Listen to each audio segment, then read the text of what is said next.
So in our bakery, if you walk in, you see very bright colors. You see the calligraphy of all of the Kickstarter supporters that supported us.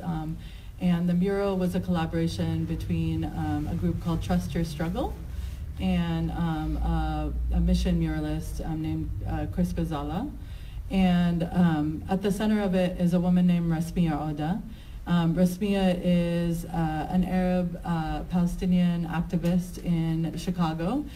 She is the director of the Arab Action Network. She moved to this country over 30 years ago, and she single-handedly organized over 700 women in Chicago by door knocking, and basically building a committee of 700 women to fight against things like domestic violence, to fight for access to language in the schools of their children, access to services. She's really been part and parcel to the Arab Action Network in Chicago, and has been a civic leader for 30 years. She's also a very outspoken Palestinian activist, and 3 years ago she was targeted by the US government for 10 years ago, pulling up citizenship papers that and accusing her of fraud on her immigration papers.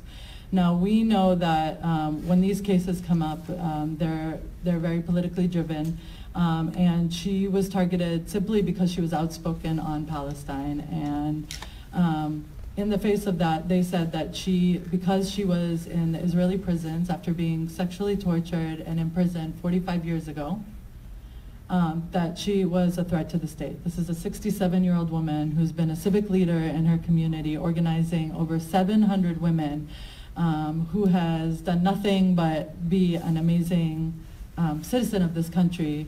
And now she's facing deportation in August. And despite that, she is the emblem of resilience for us. She is not afraid to speak up. She had no choice. She couldn't, they were also sentencing her to 10 years in jail. Just under Trump, her lawyers decided that it would just be better to settle and get deported. And despite that all, she still continues to fight. She still, for a lot of us younger women and activists, tells us to keep not being afraid of who we are, and so that's what she signifies. We put her up there also to make sure that we understand the intersectionalities of our struggles. She's been really involved in a lot of the struggles of Black and brown communities in the Chicago area, and that's why if you walk in, you see a pin of Oscar Grant on her in solidarity.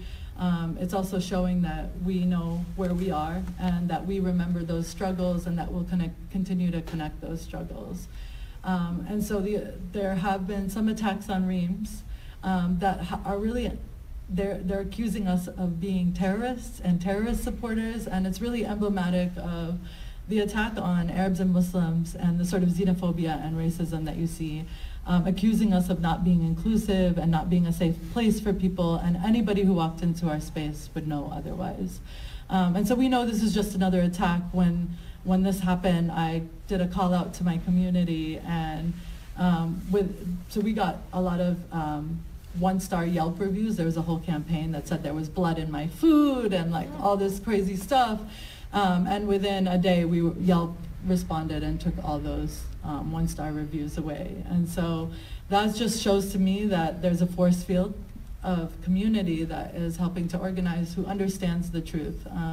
Not everybody wants people to know the truth, and so we know this won't be the first attack, especially as a woman supporting another strong feminist woman, that these won't be the last of the attacks, but we know that we'll, stand with, our community will stand with us in this.